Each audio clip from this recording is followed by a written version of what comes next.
여러분, 이 아름다운 도자기 한번 보세요. 단 하나의 색깔, 이 푸른빛이 어떻게 하나의 예술 장르 전체를 뒤바꿔 놨는지 오늘은 그 매혹적인 이야기를 한번 따라가 보려고 합니다. 바로 저 멀리 실크로드를 건너온 푸른빛의 마법에 대한 이야기죠. 보통 우리가 중국 도자기 하면 딱 떠오르는 이미지 있잖아요. 바로 이 깊고 영롱한 푸른빛. 그런데요, 이 색이 처음부터 중국에 있었던 게 아니라고 합니다. 그렇다면 대체 이 완벽한 푸른빛은 어디서 온 걸까요? 지금부터 그 비밀을 한번 파헤쳐 보겠습니다. 자, 그 이야기의 첫 장은 사막을 건너온 기술입니다. 이 모든 변화의 시작은 아주 머나먼 길, 바로 비단길에서 시작됐거든요.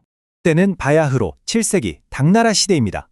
당시 수도였던 장안은 뭐랄까 지금의 뉴욕처럼 세계에서 가장 개방적이고 국제적인 도시였어요.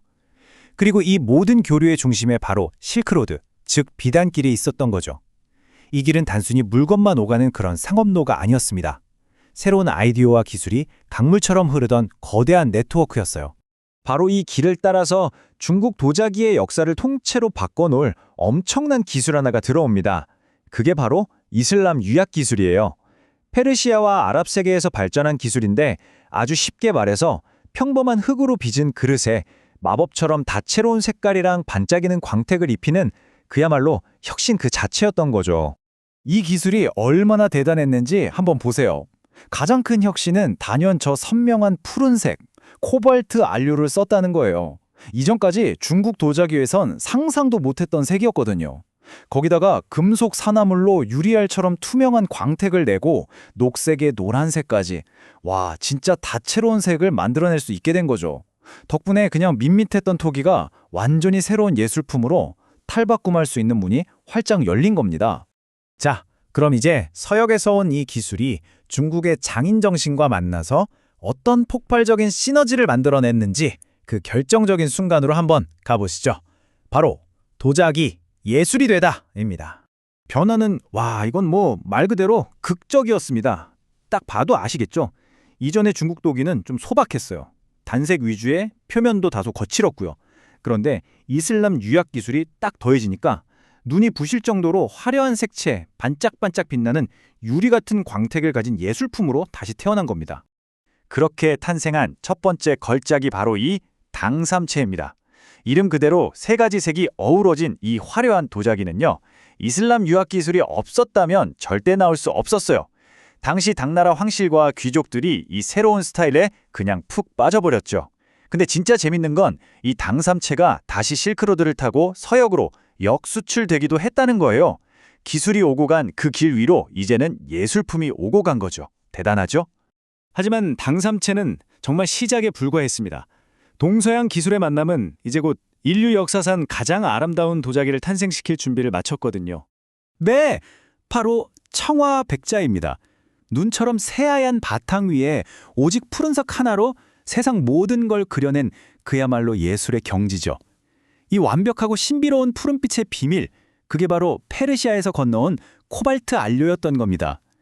중국의 섬세한 도자기 기술과 이슬람 세계의 마법 같은 안료가 만나서 동서양 기술 협력의 가장 위대한 작품을 만들어낸 거죠. 그런데 이 놀라운 도자기 이야기는요, 사실 훨씬 더 거대한 역사의 한 조각일 뿐이었습니다. 이제 세 번째 장에서는 이 실크로드라는 무대가 어떻게 세상을 통째로 바꾸어 놓았는지 그 스케일을 한번 느껴보겠습니다. 이 표를 보시면 한 가지가 정말 분명해져요. 이 교류는 절대로 일방통행이 아니었다는 거죠. 중국에서 비단, 종이, 화약이 서쪽으로 가면서 역사를 바꿀 동안 서역에서는 말이나 향신료 같은 것들뿐만 아니라 우리가 오늘 얘기한 바로 그 유약기술, 그리고 새로운 종교나 음악 같은 문화가 동쪽으로 흘러들어와서 중국을 훨씬 더 풍요롭게 만들었던 겁니다. 서로 주고받았던 거죠. 결국 실크로드를 통해 오고 간 것 중에 가장 중요했던 건 사실 눈에 보이는 물건들이 아니었어요. 바로 세상을 바꾼 아이디어였습니다. 불교, 기독교, 이슬람교 같은 종교가 바로 이 길을 따라 퍼져나갔고 종이를 만드는 기술이나 화약, 나침반 같은 혁신적인 기술들이 인류의 역사를 완전히 뒤바꿔놨잖아요. 그쵸? 진짜 세상을 움직인 건 눈에 보이지 않는 생각과 지식이었던 겁니다. 하지만 영원한 건 없죠. 수백 년 동안 동서양 문명의 대동맥이었던 이 위대한 길, 실크로드도 서서히 변화를 맞이하게 됩니다.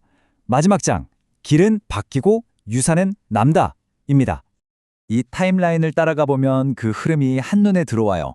8세기쯤 당나라 힘이 약해지면서 육상 실크로드가 점점 불안정해져요. 그러자 송나라는 바닷길, 즉 해상무역에 눈을 돌리기 시작했죠. 물론 13세기에 몽골 제국이 나타나서 잠깐 육로를 부활시키기도 했지만 결국 15세기가 되면서 대항해 시대가 열리고 세계 무역의 중심은 완전히 바다로 넘어가게 됩니다. 하지만 여기서 정말 중요한 게 있습니다. 비록 사막을 가로지르던 그 길은 예전만큼의 힘을 잃었을지 몰라도 그 길 위에서 이루어졌던 수많은 만남과 융합의 결과물들, 바로 청아백자 같은 위대한 유산은 영원히 남았다는 사실이죠. 과거 실크로드가 아이디어와 기술을 실어 날랐던 것처럼 오늘날 세상을 바꾸는 아이디어들은 과연 어떤 길을 따라 움직이고 있을까요? 우리가 매일 쓰는 인터넷일까요? 아니면 우리가 아직 상상하지도 못하는 어떤 새로운 길일까요?